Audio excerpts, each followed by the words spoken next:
So, good morning everyone, maayong buntag.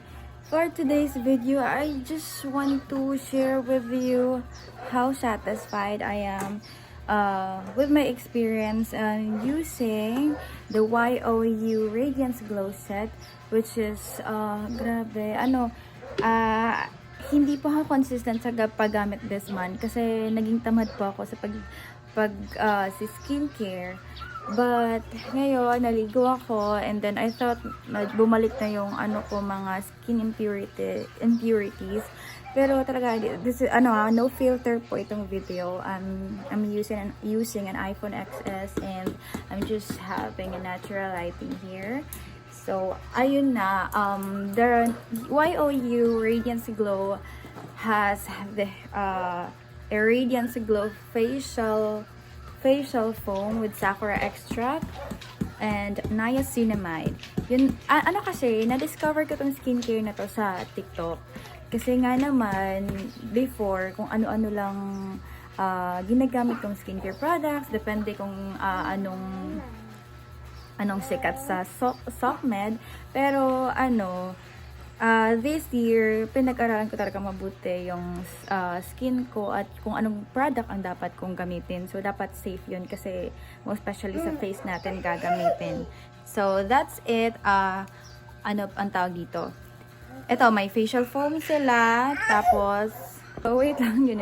Video has been cut kasi nga naman si baby gusto kong magpalab-lab, ganun. So, ayun na, pagpatuloy natin. May dito sa buko ko, Diyos ko. Ano ba to? Diyos ko. So, ayun, na-show ko na sa inyo yung facial foam, diba? Dapat dito ako tumitin kasi andun yung camera. So, eto na yung facial foam na 1 month, mahigit 1 month na po sa akin. Tama ba yun? 1 month plus, mahigit yung Tagalog. Natatagalog ako kasi, diba, may viewers na Tagalog, Bisaya, English. So, dapat lahat ng, kaya nating banggitin sa abot na makakaya natin.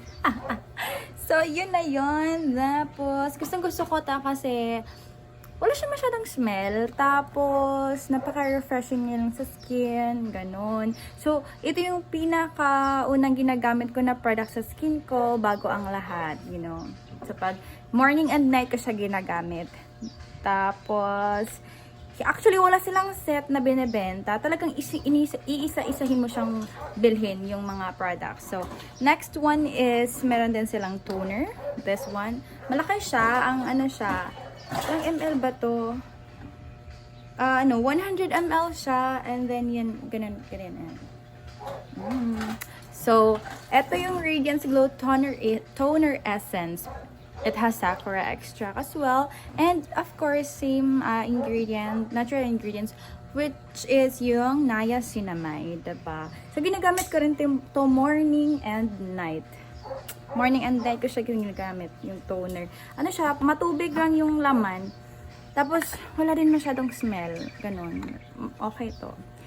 At gustong-gusto ko rin siya kasi madaming laman, tapos talagang parang tubig, naghilamos ka lang ng tubig, ganun. Kinakamay ko lang din siya, hindi ako gumagamit ng cotton or anything. Basta malinis lang yung kamay natin, of course.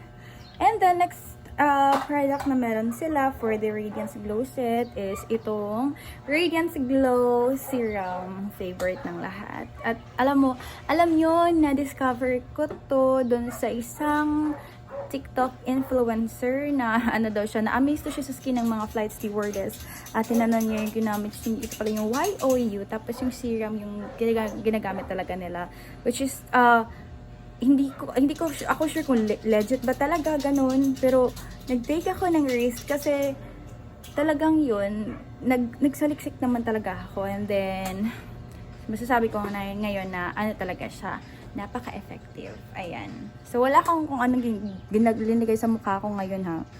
Yung mga, dyan, talumtom dyan, ano bang English at Tagalog ng talumtom, bahala mo diha. Talaga yan, inborn ko na yan. Kasi, sabi daw nila, meron kami mga 1/8 blood Chinese. So, ganun na ata yung hindi talaga siya mawala. Yung ganyan na talaga yan. So, parang afam-afam lang ang pahinga. Ay, naku. So, yun na. Yung toner ko, paubos na siya. Kahit hindi nga ako consistent sa pag-skincare.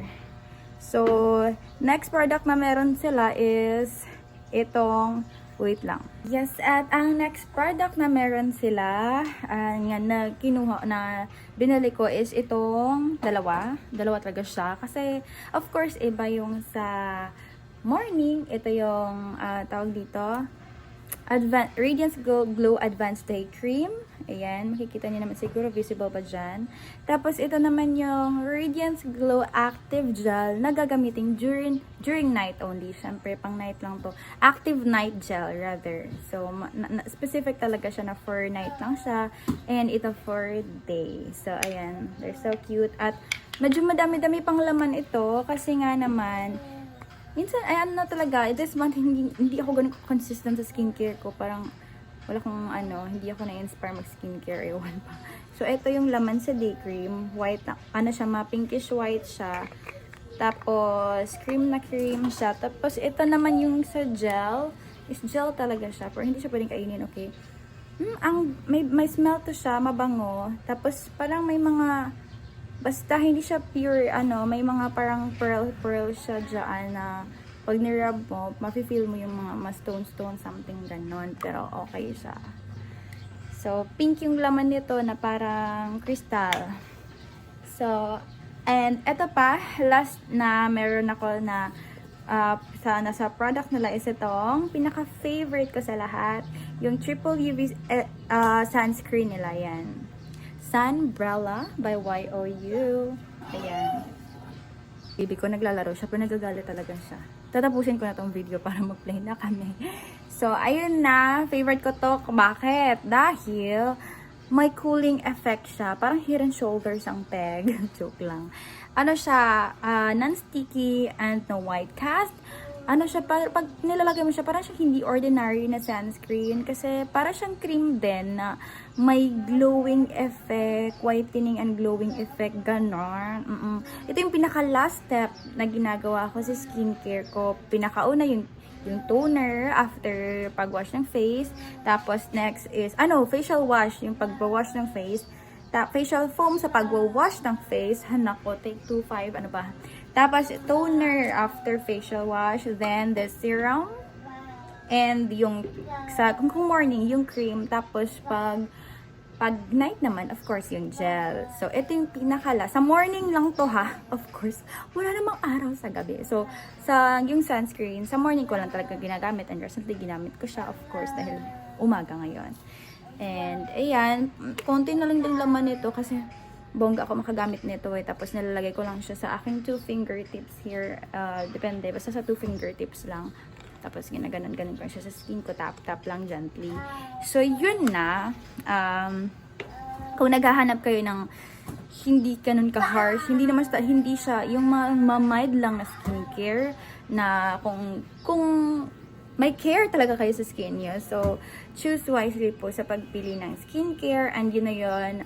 That's my honest review about the YOU Radiance Glow skincare products. And actually, medyo hindi lang ako agree dito kasi medyo may pagkamahalan siya. Pero yun na rin yun eh. Kasi the price is really worth it naman sa naging quality niya. Kasi 10 of 10 talaga yung marirate ko sa products na ito. So, that's it. Kitang-kita niyo naman, wala tong filter, no makeup. Hindi siya ganun talaga hindi siya ganun kagandahan siguro, pero para sa akin okay to. Dahil hindi naman talaga ako consistent sa skincare. Na lang, kung ginagawa ko talaga siya consistently, like every day and night, diba? So, bonggang-bongga talaga. So, yun na yun. So, I hope if mag-purchase kayo, masasatisfy din kayo sa effect ng YOU. So, salute to the company and to the owner at sa lahat ng naging bahagi ng YOU skincare products. Thank you!